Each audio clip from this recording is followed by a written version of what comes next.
How are all my favorite fly tyers out there? This is Pete at Spawn Fly Fish, and today we're in that special time of year. Lots of rain, lots of fish moving into the rivers. So if you just have 10 or 15 minutes, I'm going to show you one of the most effective flies you can tie for this lovely salmon season. So grab your vise, grab your tools, let's have some fun. Let's dive into this fly today. We are looking at the Ahrex SA254, and this is a size 6 jig hook. For the bead, we've got the Spawn Super Tungsten Slotted Bead, which is a 6.3 millimeter. This is just the raw bead, very basic. I've got 6 wraps of 0.025 lead-free wire, and that's going to help hold that bead in place. I'm going to start some 6/0 thread. So this, especially compared to some of the more recent flies we've been doing here for salmon, this is a very simple fly, quick to tie. And I know some of the latest ones have been a little bit more involved and take some time. So for those of you who've waited to the last minute to get anything ready for salmon, I've got you. I'll help you out a little bit. So this is one of my favorite flies that I don't tie. This is a variant of one of Josh's flies. Which one? The one that I used to catch a 20-pound coho a couple years ago. So of course this fly is very special to me. We do want a lot of movement off the back. So we've just got a regular rabbit strip. This is not Magnum or anything goofy. It's just a standard strip in black. But I've cleaned out a little section here for my tie-in. And then of course on the back side, I've trimmed that leather into a V, and that'll give a lot more kick and movement off the back of that tail.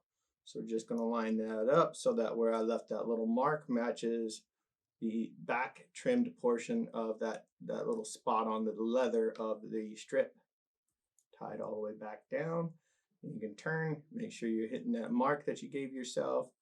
Nothing to it. So there you go. Already a very movement inducing tail. Very simple. Just a little flash we're going to add now. Got some Flashabou, and I think this is the electric blue, but any of the blues that really, sort of go along with what you're going to tie for your variant are great. There's no wrong answer. It's just blue seems to work very well, especially at depth and in off color or higher water situations, which we will be in for the next few weeks.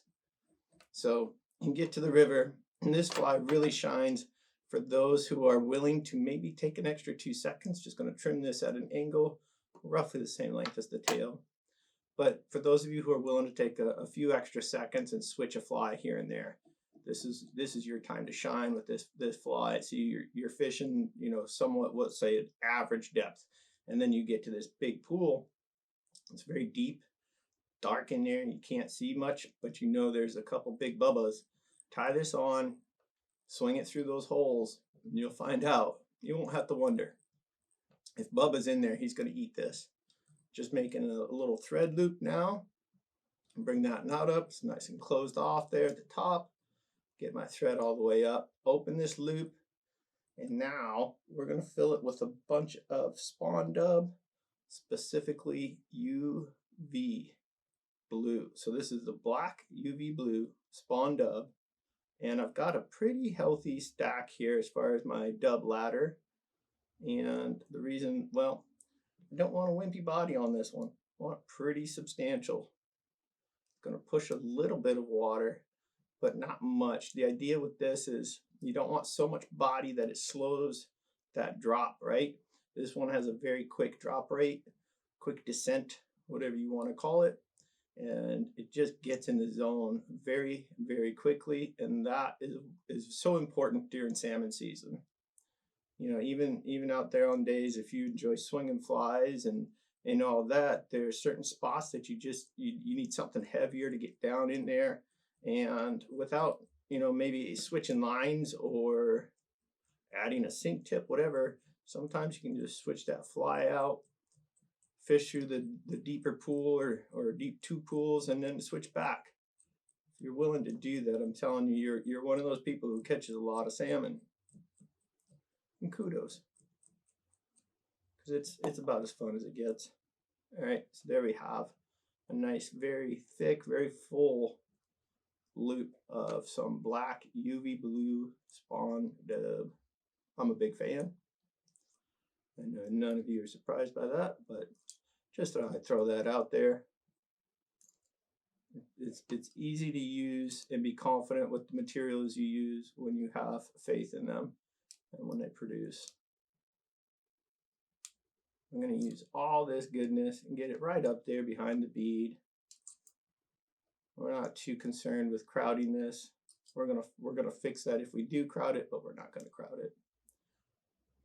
I'm going to tie that loop off, just a few solid wraps. Pop the tool out and bring that tag end over itself, tie it down a few times, and then trim that sucker out.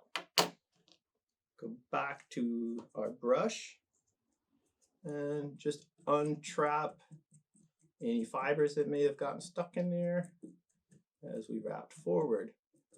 And you can spend as much time on this process as you'd like. Make sure it makes you happy first, because if you're happy, that means you're going to have a little more confidence in that fly. You're going to fish it a little bit better.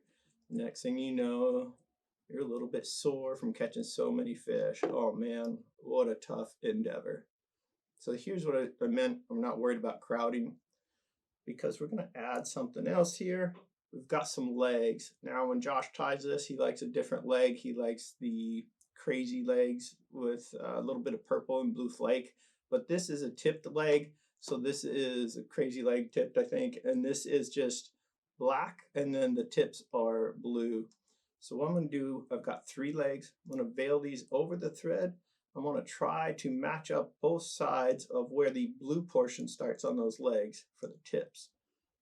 And once I do, I'm just going to bring those veiled legs right up to the top here, which is actually the underside, right? Because we're on a jig hook. But then I'm just going to lay them down.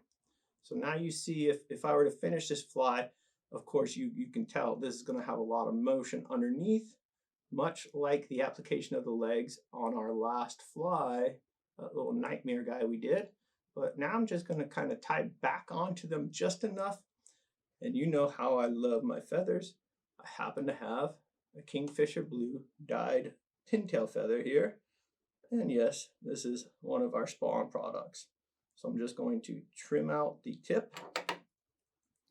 And by all means, this is simply what makes me happy. You don't need it for this fly at all. But I do like the little bit of extra aesthetics that this gives, because again, I'm a feather guy. I love having feathers on fly.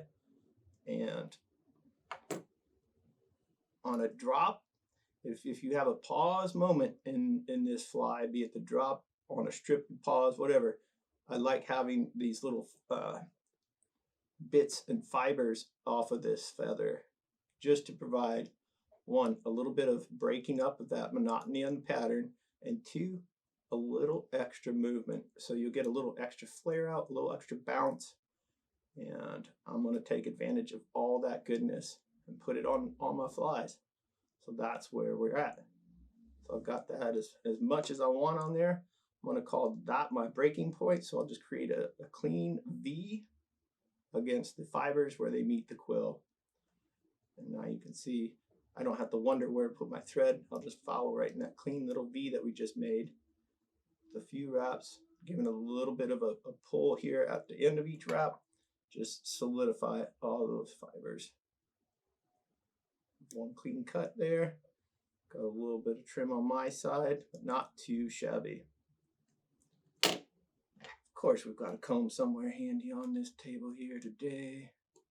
Just sort of break those fibers open, let them sit in the position where they want to be, where they're comfortable, and then we'll finish tying all that good stuff down. As far as those legs, absolutely you could trim them, but if you see, they kind of match up with the back side of the flash and the back end of the tail already. So I'm not really concerned about trimming those legs too much. Just excited about what's going to happen when this thing is in the water. And then you're going to add a little bit of movement from these pintail fibers. and then the exaggerated movement and a delayed motion, sort of timing, all that good stuff with the legs. And oh, don't forget the tail kick. Like there's nothing you can do to get this thing to sit still. I'm telling you, when it comes to salmon fishing, that matters. At least in my experience, it really matters. If you have a fly that moves with you or without you, the fish are going to see it as something a little bit, I don't know, more natural, and just have a higher rate of success. Pretty nice looking fly, if I do say so. I'm a fan. So let's cover these thread wraps here with a little head cement. Just got some Loon hard head clear, and we are going to be ready to go fish. I don't know where you guys are, but we had a significant amount of rain down here in Ilwaco this week.